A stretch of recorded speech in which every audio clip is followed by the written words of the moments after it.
Está Claudio Zukovicki, él me dirá si está bien pronunciado o no, nos da mucho gusto, es licenciado en Administración de Empresas, forma parte del paisaje de todos nosotros por la claridad conceptual que tiene para explicar la economía, así de claro.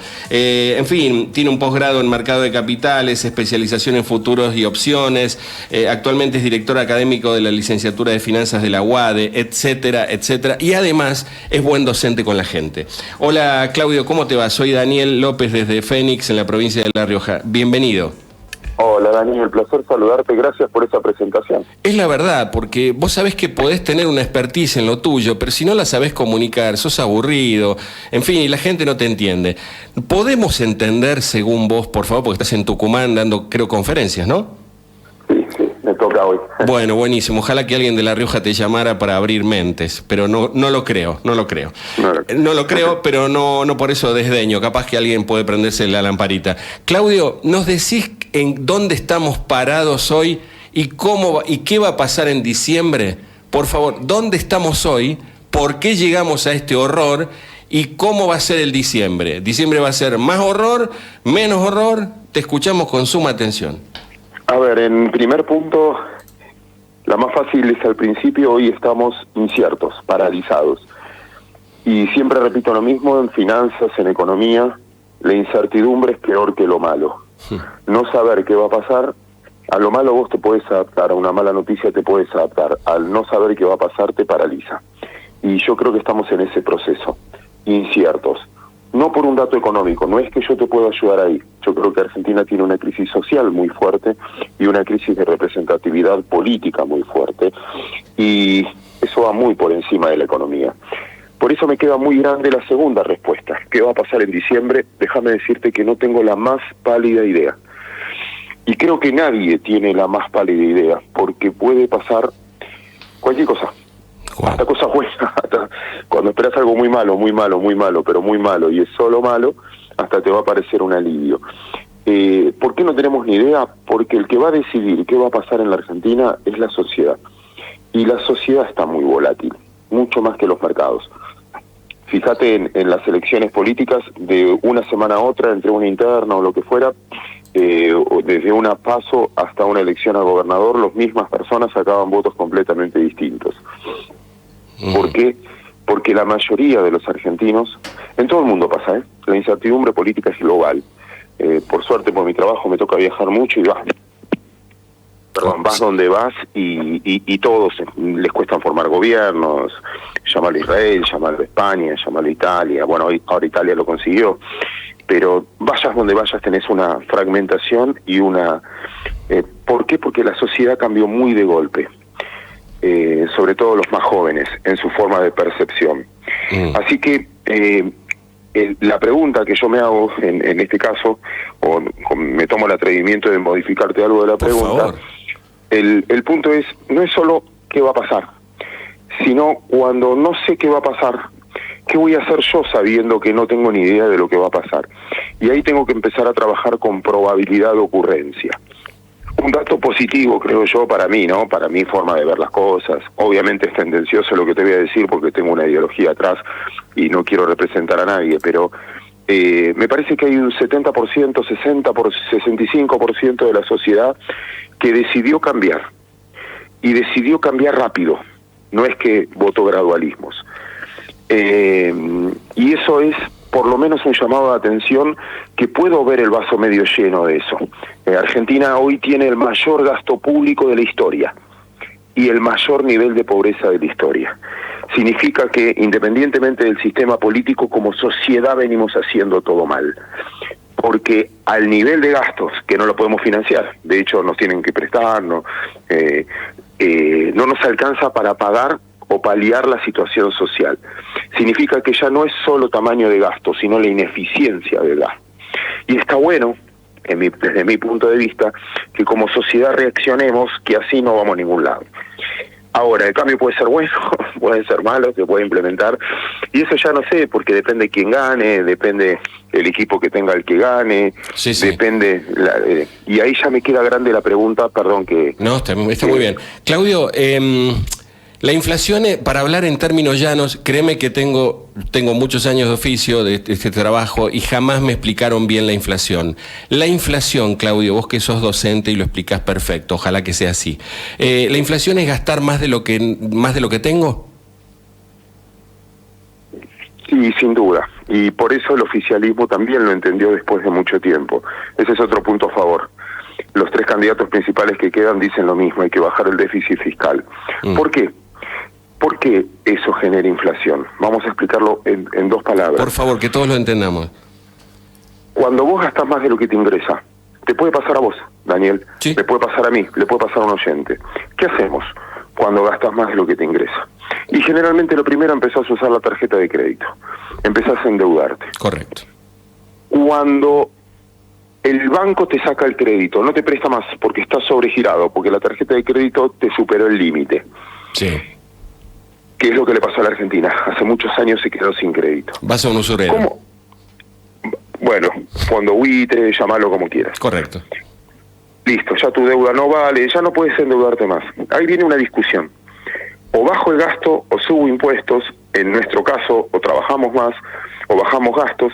Si bajamos gastos, nuestra familia no nos va a querer porque ya no les podés pagar un montón de cosas. Correcto. Entonces te genera líos internos. Lo mismo pasa en la política, bajar el gasto genera lío político. Subir impuestos también genera atraso económico porque las empresas producen menos, por lo que fuera. Entonces, ¿qué hace el país? Lo más fácil, emite. Correcto. Financia emitiendo. Mientes, se miente a sí mismo. Sí, porque si yo emito, muchos países lo hacen, temporalmente vos lo podés pasar, de eso se trata la economía o la macroeconomía, es paliar momentos malos, entonces emito, lo hizo Estados Unidos en pandemia, lo hicieron un montón, pero no lo puedo hacer crónico. Yo puedo gastar más de lo que me ingresa y después financiarlo o emitir, pero no lo puedo hacer durante 20 años seguidos. Correcto. ¿Por qué? Porque tengo un montón de pesos en la calle con menos productos y eso produce puja de precios. El ejemplo que pongo a todos los alumnos siempre. Licito un celular. El que más paga se lo lleva y le doy 100 pesos de cotillón a cada uno. Entonces todos empiezan, pago 20, pago 30, pago 40, hasta que uno dice paga 100 y todos pagan 100 por ese celular. Le doy 200 pesos de cotillón. Y todos, hace la práctica, termina valiendo 200. Le doy 500 pesos de cotillón, termina valiendo 500. Si yo aumento cada vez la mayor cantidad de dinero y siempre hay, no aumento el producto, siempre hay en la misma cantidad de celulares, inevitablemente va a haber puja de precios. Correcto. Entonces, la inflación es un fenómeno monetario, pero derivado, como dijiste vos, de un déficit fiscal. Y el déficit fiscal no es una discusión económica, es una discusión política, se define en el Congreso. ¿Cuánto voy a gastar? ¿En qué voy a gastar? ¿Y a quién le voy a cobrar los impuestos? ¿Cómo voy a recaudar? Es una decisión política, no económica. Por eso nos asignan todos a nosotros, ¿cómo harías? ¿Cómo harías? Y lo primero es el presupuesto que se discute en el Congreso. ¿Cómo vamos a gastar? ¿Y cómo penalizás al que gasta de más? Porque si el que gasta de más, es como en fútbol, ¿viste? Sí, está clarito. Si los equipos que gastan de más, bueno, perdón que fui extenso. No, brillante, lo entendimos, es perfecto tu explicación, es brillante. Tenemos políticos irresponsables con bolsillo de payaso que viajan por todo el mundo, que acá en La Rioja hacen edificios, compran restaurantes, vos vieras lo que es esto, y tenemos los peores sueldos de la Argentina. La Rioja, la categoría 24 full, acá en La Rioja no producimos nada, lamentablemente, porque la matriz productiva de La Rioja es el empleado público, en fin, por diferentes corresponsabilidades. Pero quiero decirte, entendimos perfecto esto y la pregunta final es, Milei, Massa, pregunta complicada, Milei, Massa o Bullrich, llegado, como me decía un político de acá amigo, me dice una cosa es hablar y otra cosa es estar al lado de la olla. Cuando lleguen al lado de la olla, llámese poder, llámese ganar las elecciones, ¿harán lo mismo? ¿Tendrán tanta presión que dirán, y bueno, voy a hacer algo un poquito mejor en prolijar el horror, tratar de tapar algunos fueguitos, pero voy a hacer un fuego más apasionado, menos apasionado, pero fuego en sí mismo igual? ¿Qué pensás vos? Mira, a veces es bueno contestar, no sé. Yo lo que presumo que en la vida uno no hace lo que quiere ni lo que debe, hace lo que puede con lo que tiene.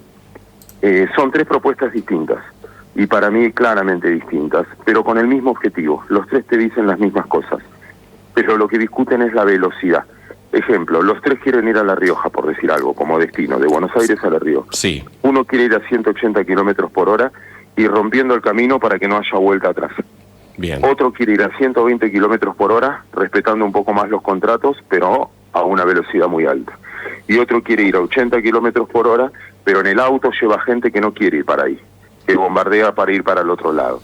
Entonces, los tres cuando llegan van a tener dificultades de imponer su opinión al resto, de acordar en el Congreso, Entonces, ¿sabes qué? Me parece que yo le voy a asignar una responsabilidad mayor al político que asuma, a la sociedad que decida cómo quiere vivir. Y yo creo que acá todos tenemos una responsabilidad muy grande. ¿En qué tipo de sociedad quieres vivir? Porque los políticos que vos decías no llegan sino al consenso de la gente. Entonces, a veces tenés empresarios que son prebendarios, también votan con el bolsillo y son prebendarios, si no reciben la dádiva del gobierno de turno, no serían empresarios, porque Correcto. sus contactos son lo que lo hacen llegar. Son cómplices en algún aspecto. Muchas sociedades, como vos decías, prefieren recibir y no... Vos pensás que vivimos en una sociedad donde hubo un acuerdo, donde el mérito no valía la pena, el esfuerzo no valía la pena. Chicos de tercer... Perdóname. Claudio, exacto, bueno. Venimos de Florencio Sánchez, mi hijo el doctor, al menos yo fui formado ahí. Pero vos tenés hoy chicos de tercer grado que no saben escribir su nombre, por ejemplo. O chicos que no saben razonar de secundaria, por ejemplo, o de cada 100 chicos solamente 16 llegan a algún lado. No digo de manera brillante como habrás llegado vos formado. Estamos en ese contexto. Entonces, me parece a mí humildemente, no sé si lo compartís o por favor enriquecenos, me parece que hay que refundar un país, pero empezar a refundarnos nosotros, porque está visto que lo que elegimos es pésimo, a derecha, a izquierda o al centro, lo que fuere. Sí, comparto. Hay que cambiar el eje, como pasó hace 200, no sé si, en la época de Sarmiento. Analfabetos eran la mayoría de los que vivían acá. Correcto. Esto cambia por los recursos humanos y cambia por la educación. Se van 250 chicos por día. Si no hacemos algo y perdemos los recursos, de nada te sirven los recursos naturales, de nada te sirve el capital si no tenés recursos humanos. Y el trabajo es sobre eso, sobre los recursos humanos. Exacto. El mundo apuesta al cerebro. Nosotros apuntamos solamente en lo pancista, en qué comemos y qué no comemos. A los buenos contactos. A los buenos contactos. Claudio, ha sido ¿qué te digo? Un placer escucharte. Ojalá que vengas un día a La Rioja, que alguien tenga un poco de neuronas, no mucho, y te pueda invitar, porque sos brillante. Y estamos en misa y la gente también escuchándote. Un gusto, que te vaya bien en Tucumán. ¿De ahí dónde arrancás? ¿Volvés a Buenos Aires? Sí. Hoy mismo, ahí arranco. ¿Dónde vas a dar la conferencia? Perdón, de chusma nada más. ¿Dónde vas a dar? Ayer me tocó en la ciudad, hoy Yerbabuena, y después paso por más por Cachí, por esos lados, y después ya me vuelvo a Capital. A veces está bueno recorrer el interior del interior. Sí, no te olvides por favor cuando haces los análisis y que sos parte del paisaje de todos los medios nacionales, La Rioja, todo logística, todo más caro, la nafta, los sueldos son baratísimos y las extorsiones cada vez más altas. Te mando un abrazo muy grande. Abrazo enorme. Gracias. Hay notas que son lindas y otras no, porque yo las haga, cero. Que son de escuchar a este hombre te abre la cabeza, te queda la cabeza así. Gigante, señora, gigante.